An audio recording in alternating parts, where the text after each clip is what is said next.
Hey, what's going on, Wealthy Legacy Journeyers? Welcome back to another episode of the Wealthy Legacy Journey. Today's episode is going to be about pivoting and producing value. And I'm actually going to kick off today's episode with a scripture verse that I heard last week. It impacted me deeply from church. It is Matthew chapter 13, verses 44 through 45, all about value. Here it goes, starting verse 44. The kingdom of heaven is like treasure hidden in a field. When a man found it, he hid it again, and then in his joy went out and sold all that he had and bought that field. Again, the kingdom of heaven is like a merchant looking for fine pearls.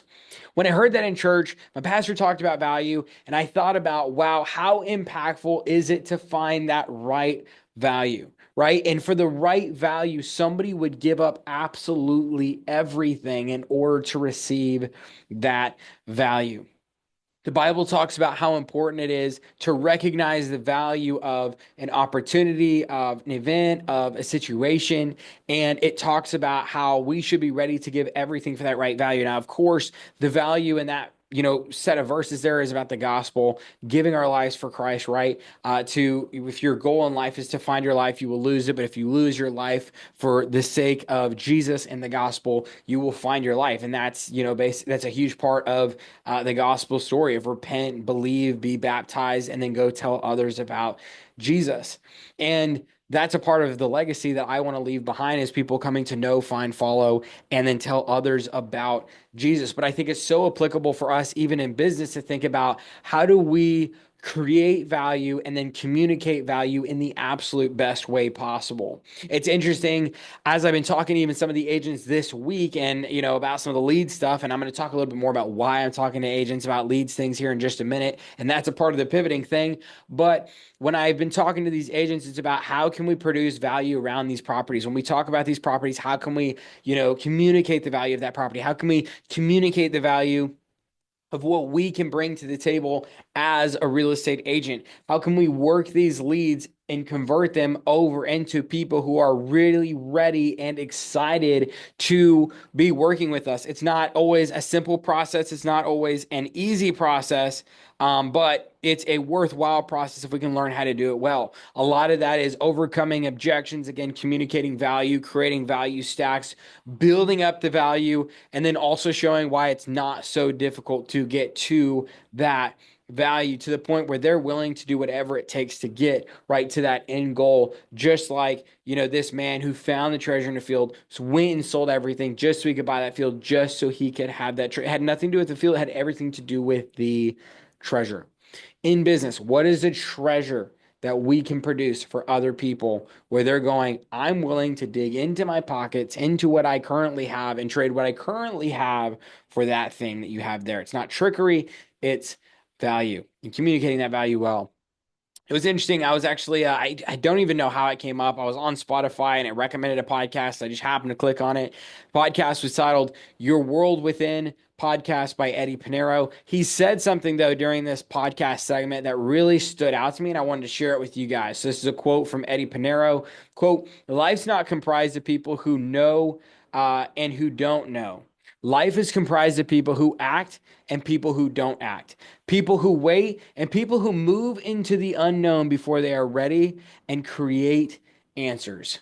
And I thought, man, that's so good. That really embodies so much of what has helped lead me to success, what's led us to success here at Ambition X Real Estate, and what's going to lead you to success in your wealthy legacy journey. It's not about what you know and what you don't know, right? It's about, are you going to be able to act when other people are afraid?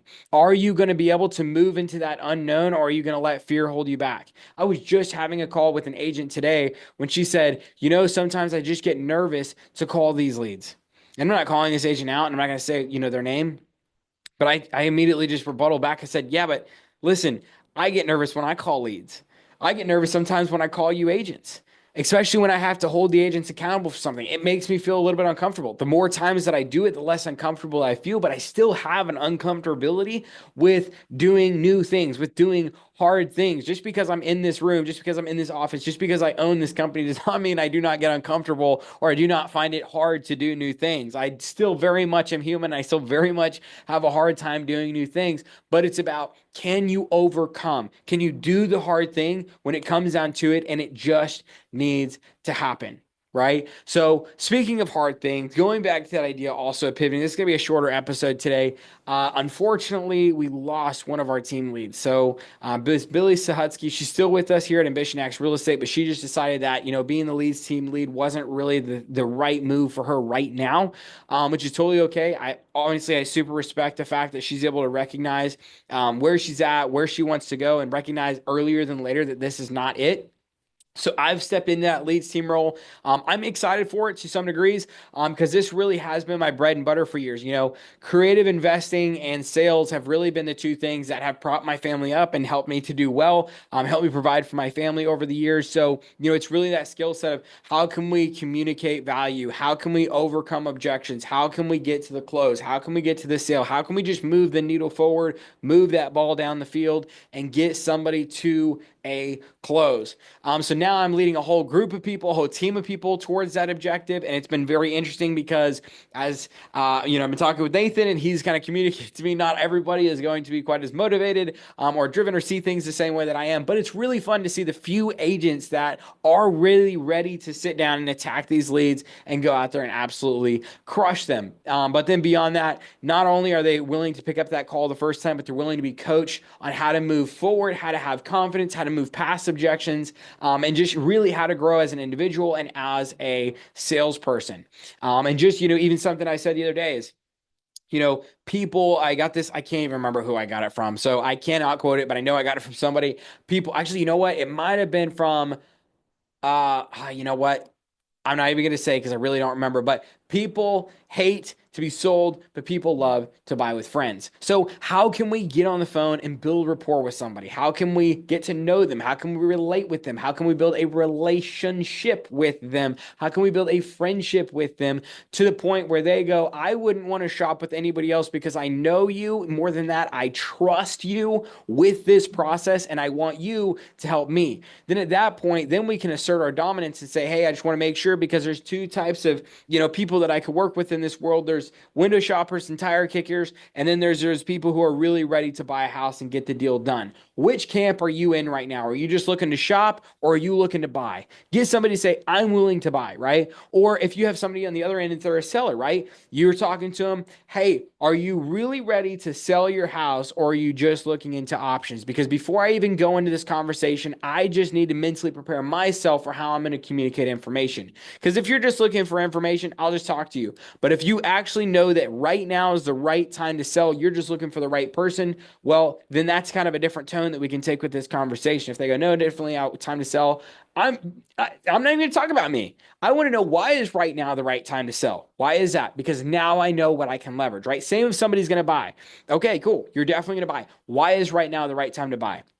What is it you're looking for? What area do you want to be in? Why do you want to be in that area? I want to understand the why. Why? The more why questions we can, I think of it like an onion. No, we're just going to continue unwrapping the why reasons so we can get to the core of that onion and totally understand, why is this person making the decision that they are? Because the reason that, person A is making a decision to buy a house could be totally different than person B. At the end of the day, they're still going to get to the closing table. They're still going to purchase a house, right? But their why reason is going to be different. It might be a why reason around price. It might be a why reason around timing. It might be a why reason around the condition of the house. It might be a why reason around the location. It might be a why reason around the color of the house or the age of the house. Who knows? Everybody's going to have those touch points. We have to make sure that we understand those and we can leverage those, showing how we are the best of the best to get them to their final absolutely amazing end goal. The last thing that I wanted to cover in today's episode, like I said, it's going to be a shorter bit of episode here, is that we received our dividend payout from BITO, which was so exciting. We made like $200 this month, which was like, woohoo, really fun moment there. And so we actually took that, flipped that over, bought 9 more shares of BITO with that cash. So we pretty much have no cash left in that account. A huge part of that is because we moved all that cash over in preparation of our high yield savings account. So one of the things that I talked about last week was needing to get our high yield savings account set up. And I did that this week. week, mainly because I didn't want to jump on here in another episode saying that I hadn't done it yet.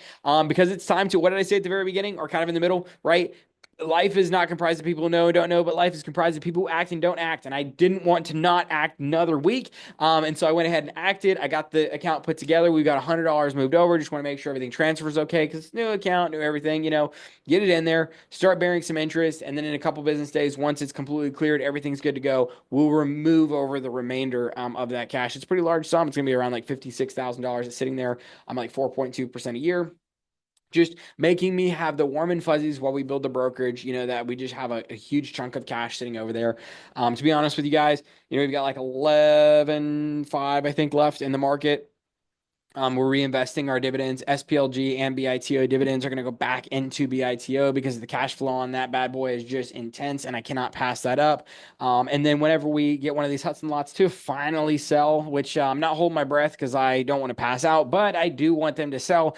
I'm just planning on handing it off to one of these agents and going like, hey, you know what? Here's 40, 50K. I need to invest, buy me some land, buy me some tax lots, buy me a small like land development play. Maybe I can find somebody to JV with to put more cash together. I don't know if I can sell both of them. That's like 80 grand.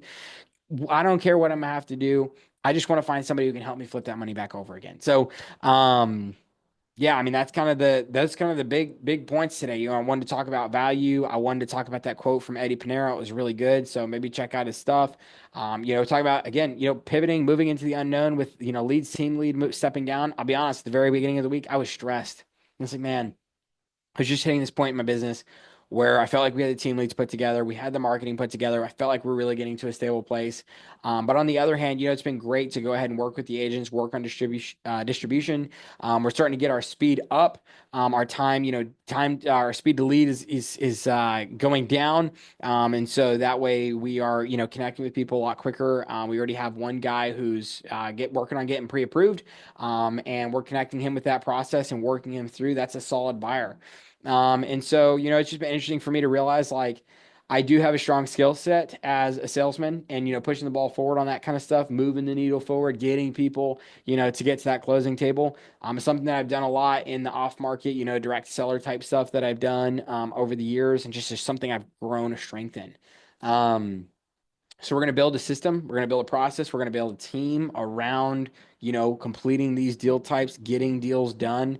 And then I think once we do that, we're going to have a lot of people experiencing a ton of success. Obviously, you come in the door, we got PSL. The sell team is a great place to get some stability, but not huge paydays.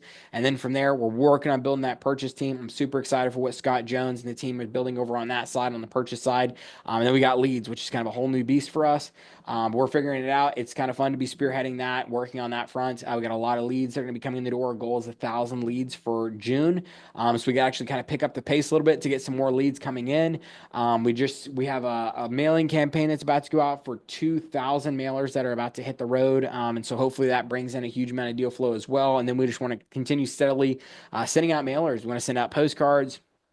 We want to start farming agent areas and just really, doing a good job of not only doing stuff the first time, but following up and just building systems and processes around marketing, around follow-up, around lead generation, around, finding deals to purchase, around selling deals, all that kind of good stuff. So, been a lot of learning curves this week, been some highs and lows emotionally. I'm not going to lie. It has had tough moments, but it has had its really exciting moments too. That's just a part of being in business. And, it's funny because somebody was like, oh man, like, I feel I'm so sorry that like you have to go step into that role of being a lead steamroller. And I just thought, that's kind of the price you pay to own the business, right? At the end of the day, it's your responsibility. So if nobody else is going to step up to do the thing, well, boy, you better be ready to step up and do the thing. So here I am stepping up and doing the thing to the best of my abilities. And it's been a longer week. It's been a crazy week. That's why today's episode isn't going to be super long. But I wanted to get here. I want to make sure I did it because, again, the people, this life comes down to people who act and who don't act. So make sure that whatever actions you're committing to, you act on those. The last thing that I'll say, actually, in closing, because this is just something that popped on my mind, I think it's worth saying. This last week, I jumped off of Facebook. Still get on my computer to do some posts, but I'm not near as good about my daily regular posts. But I honestly, that it's taking a huge stressor off of me. I didn't even realize how much I was going to my phone to Facebook during those like downtimes just to kind of distract myself and numb myself from all the crazy and all the hard. I've been able to take that time and reinvest it back into reading, back into my family, or just into thinking and not necessarily constantly fidgeting and doing. That's been really healthy for me mentally. And so, if anybody else is like watching this, feeling totally wired, don't know which direction to go, I would challenge you because it's been healthy for me. At least consider hitting the pause button on social media, Facebook, Instagram, Twitter, TikTok, all of it. Hitting the pause button, seeing what a little bit of mental reset and technology reset can do for you on the front of just some mental clarity. With all that said, guys, let's say our identity mantra and then let's get out of here. I explore the unknown. I conquer new frontiers. My journey is powerful, and my wake is a wealthy legacy. And as a reminder, guys, the way we define wealthy here at the Wealthy Legacy Journey is the ability to cover your monthly expenses without having to lift a finger. The way we define legacy is leaving a long-lasting impact on others who come after you as they receive the fruit of your labor, whether that fruit be good or bad. Let's plant good seeds, cultivate good trees, and you will produce good fruit. If you enjoyed today's episode, please please subscribe. It really helps the algorithm, really helps the channel. You can also check in the description for a lot of cool stuff. With all that said, guys, it's been another episode dedicated to you and your own personal wealthy legacy journey. Go out there this week, take the right next step today. And in the end, I cannot wait to hear all of y'all's success stories. I'll see you guys in the next episode. Bye, everybody.